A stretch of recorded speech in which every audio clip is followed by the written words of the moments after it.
Hello बच्चों, आज कक्षा 9 के लिए वर्कशीट 38 है। विषय है विज्ञान और दिनांक 30 सितंबर 2020। ये वर्कशीट हिंदी मीडियम के बच्चों के लिए है। तो चलिए देखते हैं आज की वर्कशीट में क्या है। तो देखिए, ये टॉपिक हमारा है बल तथा गति के नियम, और इसमें आज हम बल के बारे में पढ़ेंगे। ठीक है, तो यहाँ पर ज्ञान पूछता है कि जिज्ञासा दीदी, मैंने देखा है कि जब भी मैं किसी खिलौने को खींचता हूँ या मैं उसको धक्का देता हूँ तो यह चलने लगता है। क्या हमें किसी भी वस्तु को चलाने के लिए बल लगाना ज़रूरी होता है? तो देखिए, यहाँ पर जिज्ञासा क्या जवाब देती है।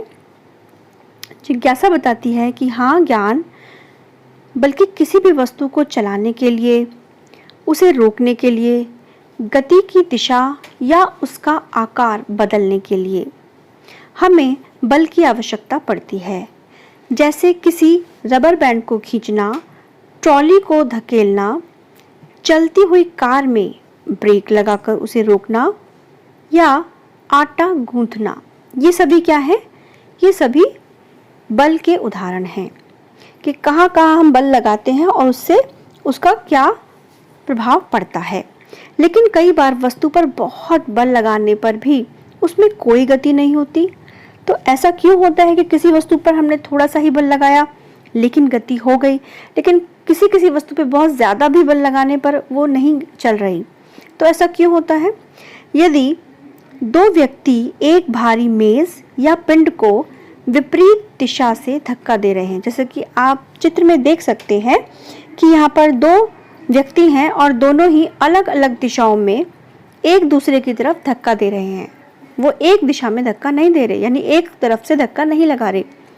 या फिर रस्साकसी के खेल में दोनों तरफ के खिलाड़ी एक जैसा बल लगाएं। और रस्साकसी का जो खेल होता है, देखिए, दोनों तरफ अगर बराबर ताकत लग रही है, यानी बराबर बल लग रहा है, तो भी वो एक साइड से नहीं खिंच पाता।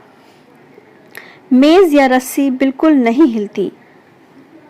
जब दोनों व्यक्ति या टीम विपरीत और तरफ से बराबर बल लगाते हैं तो उनमें बल आपस में ही खत्म हो जाता है। यानी दोनों तरफ से लगने वाला बल अगर बराबर है तो वो आपस में ही खत्म हो जाएगा और बल शून्य हो जाता है।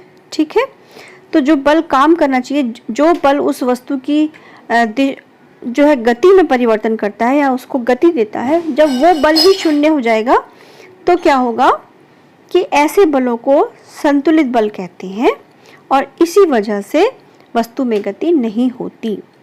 मेज या रस्सी तभी हिलती है जब दोनों व्यक्ति या दोनों खिलाड़ी एक ही दिशा में बल लगाएं। एक तरफ का बल दूसरी तरफ के बल से जब ज्यादा होगा तो ऐसी स्थिति में बल असंतुलित हो जाता है और वस्तु ज्यादा बल की दिशा में हिलने लगती है। अब बेटा, यहाँ बल के बारे में कुछ चीज़ों को ध्यान रखना बहुत ज़रूरी है।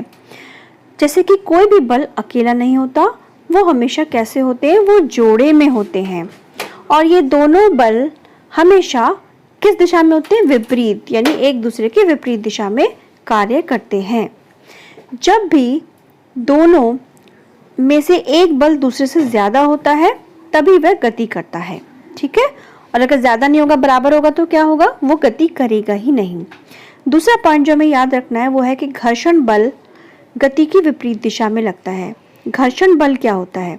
देखिए, जब कोई वस्तु गति करती है, ठीक है, जैसे कि अगर हमने किसी बॉल को ज़मीन पर फेंका तो बॉल और ज़मीन के जो बीच में जहाँ उनका संपर्क है, ठीक है, वहाँ पर एक बल है जो कि बॉल की विपरीत दिशा में लगता है और बॉल को रोकने की कोशिश करता है। तो इस बल को घर्षण बल कहते हैं। अब यहाँ पर तीसरा जो पॉइंट हमें ध्यान रखना है वो है कि जब तक वस्तु पर लगाए जाने वाला बल उसके घर्षण बल से अधिक होगा, उसे असंतुलित नहीं करेगा और तब तक वस्तु नहीं हिलेगी। यानी कि घर्षण बल जो उसको किसी चीज़ को रोक रहा है, अगर वो ज़्यादा है तो वस्तु नहीं हिलेगी, लेकिन घर्षण बल से ज़्यादा अगर दूसरा बल है जो कि उसको गति दे रहा है तो वस्तु गति करेगी। किसी भी पिंड पर लगने वाला असंतुलित बल उसे गति प्रदान करता है। तो ये थे कुछ पॉइंट्स जो कि हमें ध्यान में रखने हैं। इसके बाद अब हमारे प्रश्न उत्तर आते हैं। देखिए पहला प्रश्न यहाँ पर है, बल क्या क्या कार्य कर सकता है? उदाहरण सहित लिखिए। बल वस्तु को गति प्रदान कर सकता है, उसे रोक सकता है, उसकी गति की दिशा बदल सकता है और वस्तु का आकार भी बदल सकता है। दूसरा प्रश्न है, घर्षण बल किस दिशा में कार्य करता है? तो देखिए आप लिख सकते हैं इसके उत्तर में कि घर्षण बल गति की विपरीत दिशा में लगता है। तो ये इसका उत्तर हो जाएगा। तीसरा प्रश्न, अब बच्चों यहाँ तीसरा क्वेश्चन है, क्या किसी वस्तु को गति देने के लिए उस पर बल लगाना जरूरी है?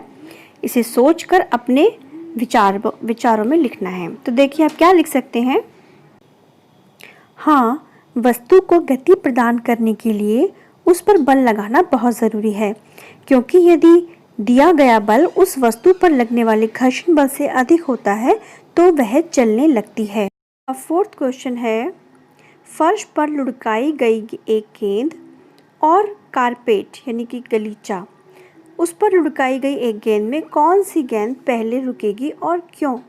देखिए फर्श पे जो गेंद लुढ़काई जाती है वो फर्श चिकना होता है, ठीक है, इसीलिए उसका घर्षण बल कम होता है, और जो कारपेट है उसका घर्षण बल बहुत ज़्यादा होता है, तो इसीलिए वो रोकेगी पहले। ठीक है, इसे आप इस तरह से लिख सकते हैं, कारपेट पर लुढ़काई गेंद पहले रुकेगी क्योंकि उसके द्वारा लगाया गया घर्षण बल अधिक होगा। अब बच्चों यहाँ पांचवा प्रश्न देखिए क्या दिया हुआ है कि दिए गए चित्र में तीर ए और बी के निशान बल के संदर्भ में क्या दर्शा रहे हैं? यानी कि आप यहाँ देख रहे हैं ये एक चित्र दिया गया है, इस चित्र में ये है बल ए जो कि इस दिशा में लगा हुआ है और ये है बल जो कि इस दिशा में लग रहा है, यानी कि दोनों अलग अलग दिशाओं में हैं, या हम कहेंगे कि विपरीत दिशा में है। तो देखिए इसका उत्तर किस तरह से लिखेंगे, बल ए वस्तु की गति की दिशा में लग रहा है जबकि बल बी वस्तु की गति की विपरीत दिशा में लग रहा है। तो बच्चों चलिए अब नेक्स्ट वर्कशीट तक, थैंक यू, बाय बाय।